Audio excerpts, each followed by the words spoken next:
In this video, we're going to learn how to motorize a 2-inch wood blind with tilt function. What we're going to be using is the Somfy tilt motor. It's a battery operated wire-free motor, and it fits in the blind headrail, a 2-inch blind headrail. It can either be wood or faux. The tools needed here are on the table. It's a pretty simple installation, so we'll get started. First thing you want to do is measure the headrail itself to see if you have enough room between the end of the headrail and the tilt drum to see if this motor will fit. Here you can see it does. So we're good as far as installing it. So what we want to do first is remove the end cap on the blind. Use a pair of pliers. These are kind of sharp, they'll hurt you. We want to remove the tilter. This is the existing tilter here. So usually what I do is just, we're not going to use it anymore, just cut it off. Cut the cords and gently bend the headrail open and remove the tilter. Now what we want to do is put the adapter on the tilt rod itself. This is a Hunter Douglas blind, and they use a D-rod adapter. So we want to slide, well, sometimes before you can slide this adapter on, you have to file down the edge of this rod and get the burrs off of it. You have to file it so it's smooth, so it'll accept this adapter. Once I've already done that, so now we're going to slip this adapter on the tilt rod and make sure you slip it all the way on. Next step is we want to cut this rod so that it makes room for the motor inside the rail. The motor comes with a motor adapter, and there's two different size headrails really. There's a low profile, which is this one here.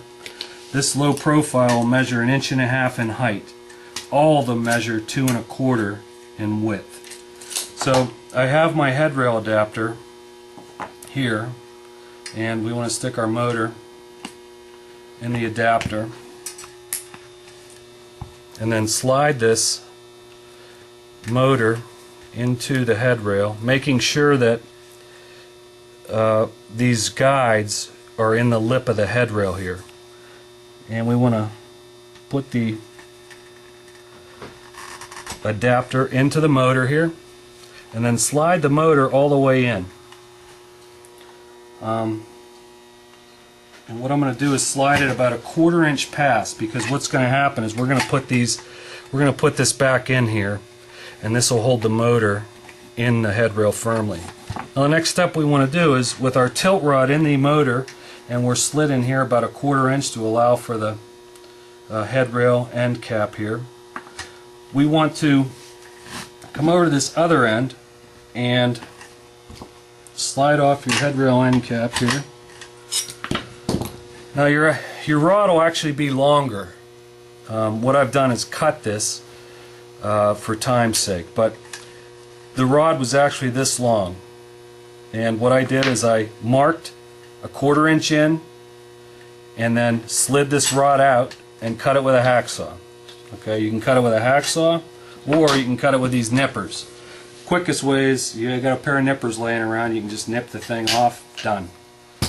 So now that our tilt rod is the correct length, put it back in the motor here.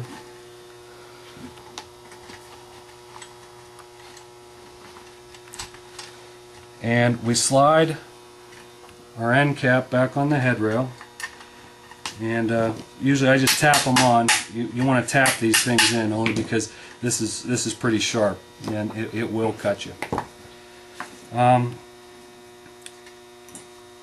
Now what we want to do is, this is a battery operated motor. What we've done is we've put 8 lithium batteries into this Somfy battery tube. And now we want to power up the motor.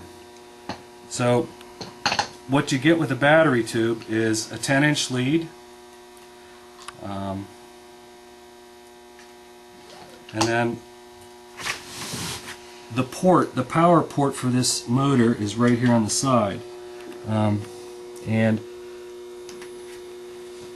we We power up the motor. Now the motor has power. This is the radio frequency. This is an RTS motor. Here's the antenna.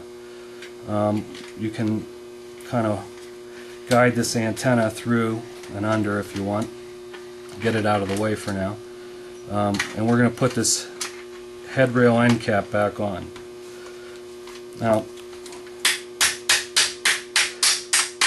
basically we have our motor in the head rail. Our tilt rod won't slide out of the motor because we've cut it just really a ½ inch less than the overall head rail width. As far as the battery placement now, the battery comes with clips, and the way you really want to put, there's rubber bands that come with it too, and these rubber bands really help in securing the battery clip in the window, the battery tube I should say. So you slide these rubber bands on the tube, and then this clip can screw up behind the blind, and what it'll allow is this battery wand can either be behind the blind or it can be on the side of the window, or if you have room you can just put the battery wand in the head rail. So in this case this blind is wide enough where we have enough room.